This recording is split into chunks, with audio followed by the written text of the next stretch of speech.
Welcome back to my new video. This video, we are going to be talking about function calling. I think in one of my videos, I did a tutorial on function calling.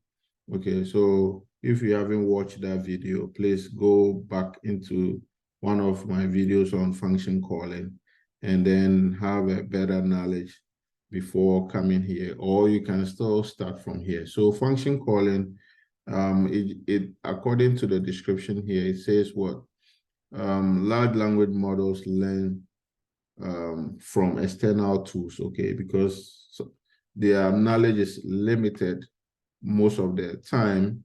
Okay, so GPT-4, for instance, is knowledge base is up to April 2023. Okay, so things beyond April 2023, they might not have knowledge. So in order to compensate for that limitation, you need external tools, okay, to help it or to aid it or to assist it to make certain decisions.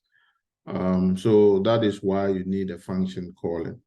If you don't want to do the function calling, you can also do augmented retrieval generation, which is also called RAG, or you have to fine-tune the model all over again. Okay, but because we don't want to fine-tune all over again, we want to use something they call function calling. And yeah, so basically in their description, they talked about how to get current weather. If you ask ChatGPT to give you the current weather in your city, it's going to tell you it doesn't have access to real-time data or real-time information. Okay, so here you have to connect this current weather to some API. Okay, so that's what you need to do. And they have another one called get customers based on who are your top customers. You can do that. And also you can also structure or extract certain information from unstructured data, okay, to make it structured. Okay, so yeah, basically that is the preview, and these are the supported models. But I think we will be looking at, let me see, preview 1106. So we'll be looking at this one, this model, GPT-4 1106 hyphen preview. Okay. Yeah, so basically that is it. And they have some examples here that you can look at. So I'm not going to use this example. I'm going to use a different example. So let's jump right into the IDE. So here I'm going to create a new file, which I'm going to call GPT function hyphen calling hyphen YT. Okay, so I'm going to copy and paste some of the code so that we don't take too much time. The code will be made available on GitHub. You can go and check it out. So I'm going to paste in the import, okay, and one is coming from OpenAI, time, Yahoo Finance, load .env, OSJSON, and then load the .env, okay. So here we are going to create another function that is going to get us the price information of a symbol.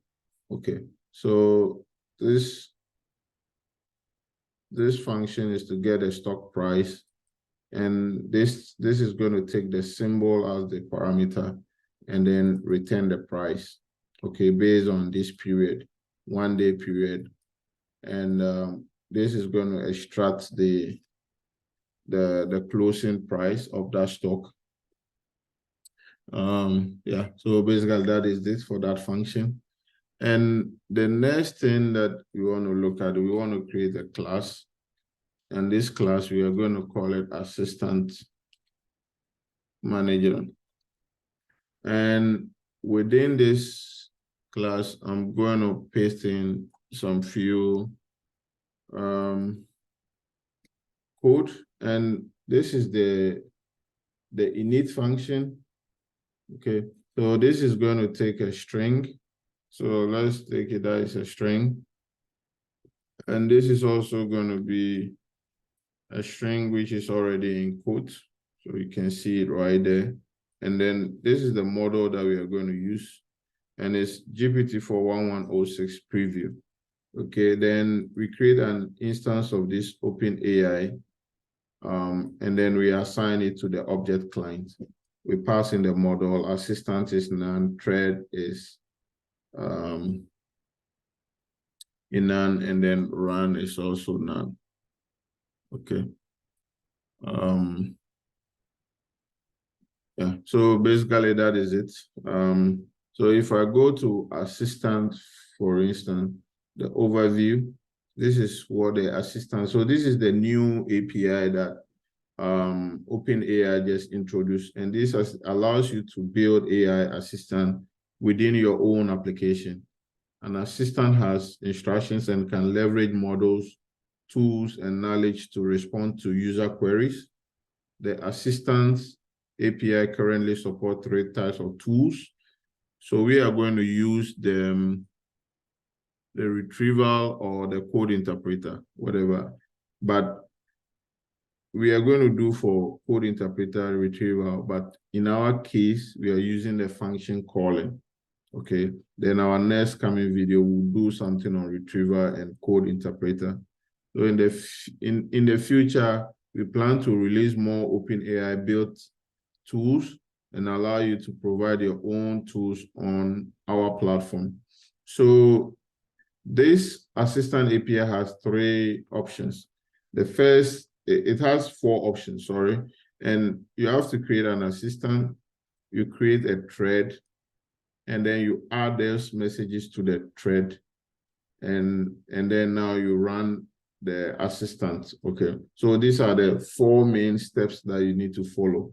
So you can see the first step is to create an assistant, and then you create a thread, add a message to the thread, and then you run the assistant, and then the assistant will display the response. So this is what we are going to look at. So I'm just going to break it down for you. So let's go back to our IDE. So that's why I have this assistant thread and then the run here. Okay. So our next function that we want to create is we want to create the assistant, which is the first option. So I'm just going to paste in the function and then explain what is going on. So this is how the function looks like. The function name is create assistant, and then it takes a name, instruction, and then the tools. So we create an assistant object, which is client beta assistant create. So this create, you can see that it takes a whole bunch of parameters, the model, the description, the file IDs, instruction, name, tools, okay, and extra information here. Okay, so we pass in the name of the assistant, the instruction that we want the assistant to follow, then the tool that the assistant needs to use to retrieve information or compute information for us, which we are using the function calling at this point, and then the model that the assistant should use. Okay, so very straightforward. The next is to create a thread. Okay. And this is how the thread looks like. We create a thread, and this one doesn't take any parameters, so it's going to be client, beta, threads, and then create. So we are not passing any argument to this function. So there are other arguments that you can pass, like messages, metadata, and extra body and extra query, and all this information. So you can look more into this, but we are not passing any information in there. So the next option is to what? Add message to the thread. Okay, so we are going to create another function, which is this. add message to thread, and this thread takes the role and then the content. So you can see that we create an instance of a client, which is clients beta threads message create, and this takes the thread ID, which was created above here, and then the role and then the content. Okay, so that is how you add messages to the thread. The next thing is to run the assistant. Okay, so we have another function that is going to run the assistant for us. Once we run the assistant, then we have to wait for the assistant to complete its role. Okay. So if you look at the assistant method, we have instruction. It takes instruction as an input, and then it creates a run object. So it's coming from the client, beta threads, run, and then creates. Okay, and this create takes the thread ID as well as the assistant ID. Okay, it needs these two information to work. So you need a thread ID. So let's look at the function. So you can see that it takes the thread ID, the assistant ID, the instructions, and the tool. You can ignore all the extra parameters, or you can choose to pass them in. So that is that. And once we are done with this, we need to also process messages. Okay, so we define another function called process messages. Okay, so this function is called process messages, and this is going to create a messages object, and it's coming from the beta threads messages, and this is going to list all the messages based on the thread ID. And then we loop over the messages.data, and then we grab the role as well as the content. Okay, then we want to make the role capitalized. Instead of lowercase, we make it uppercase, and then we join the content together. So that is how you process the messages. So now we have to wait for completion. So I have the wait for completion function also created. So I'm just going to paste that in here and then explain. Okay, so this is how the wait for completion function looks like. We are going to do a while loop, and then we sleep for 5 seconds because the API has to go to pending, queuing, completion. It has to go through a lot of stages. So we just want to give it about 5 seconds to do all these background tasks. And then once we do that, we just call the client beta threads run, and then we retrieve all these messages for the status of the process. And this takes the thread ID as well as the run ID. Okay, so this is what the retrieve function expects. It takes in the run ID, the thread ID. So those are the main function or the parameters that the function takes in. And then we want to dump the run status as a JSON and form and indent it with 4 spaces. Yeah, so if we now check the status and it's complete, we want to call that function above here, the process messages. And then once this is done, we want to break out of the long running while loop. And if the status is it requires action, then we want to now make use of the function calling. Okay.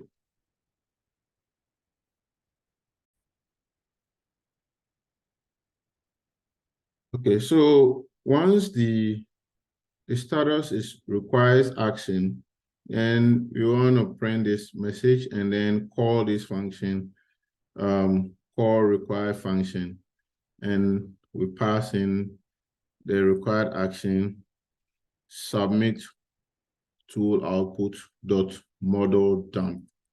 Okay. We are going to create this function. It's not yet created, so we're going to create that.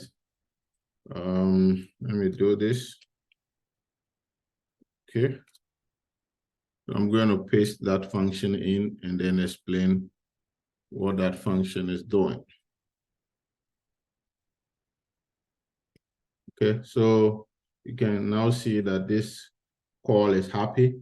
So the call required function, it takes a required actions, and then we're going to create a list, empty list, and then we're going to look through that required actions and then pick the tool underscore calls key.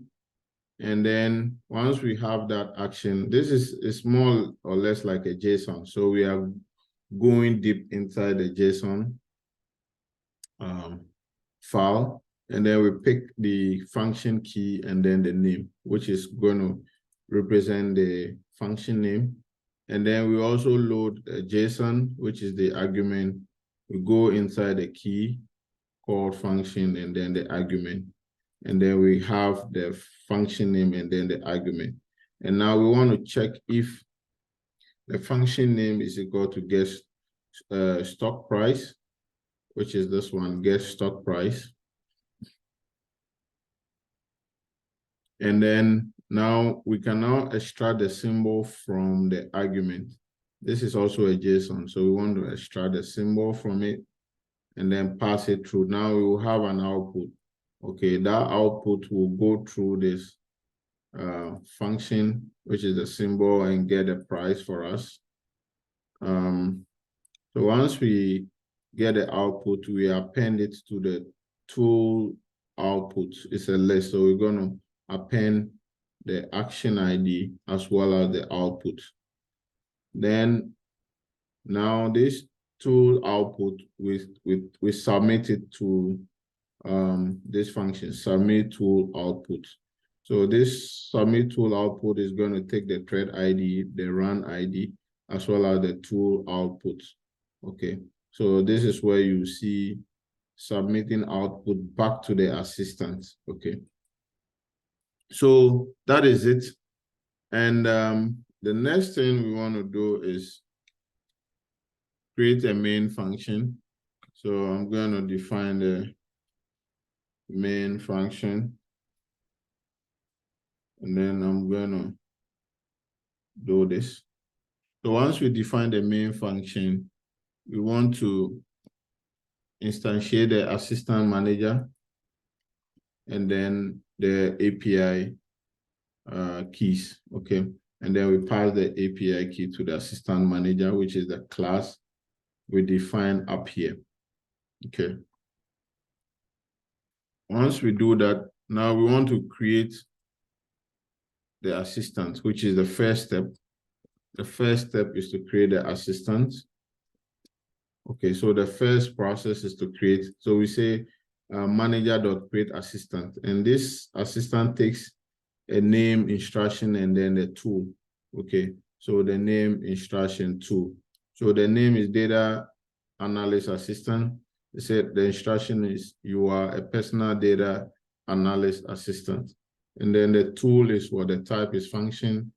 And then the function name is what gets stock price. And then the description is to retrieve the latest closing price of a stock using its ticker symbol. And the symbol is a string, and then the description is the ticker symbol of the stock. And then this is required. Okay, so it's in a list. The symbol is required. Once we do that, we are going to create a thread, which is the second process. We create a thread. Okay, so we'll use the object to create a thread. And then the next option is to add messages to the thread. Okay, so we add messages to the thread. So this is how it looks like. Manager.add message to the thread. And this is going to take the role and then the content. The content is just, can you please provide me the stock price of Apple. Okay, so that is the question coming from the user to the assistant. So now we want to run the assistant. Okay, so here we can give instructions to the model and say Donald Trump. Okay, so we want the assistant to address or personalize the user. Okay, so we can say, please address the user as Donald Trump. Okay, so that is what we want to pass in. And finally, we want to wait for completion. Okay, we want to wait for the assistant to complete its job. Okay, so we just paste in manager.wait for completion, and that is that. And then the last thing is to create our main, call our main function here. Okay. Oh, I'm going to run this and then see what we get.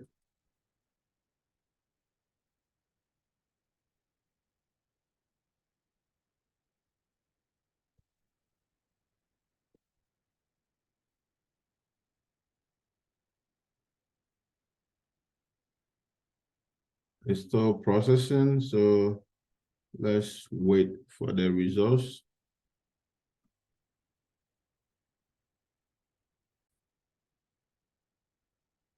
Okay, so you can see that this is the printout. Please address the user as Donald Trump. And you can see that it's the tool. You see, this is the argument I was talking about. The argument is going to format the argument like this.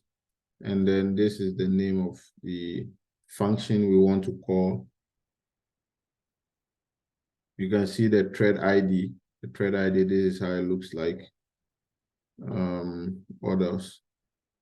So you can also see the assistant ID. This is how it looks like. Then the run ID, this is how it looks like. And the status is what? Complete. Okay, so once the status is complete, you can see that this is the query we gave.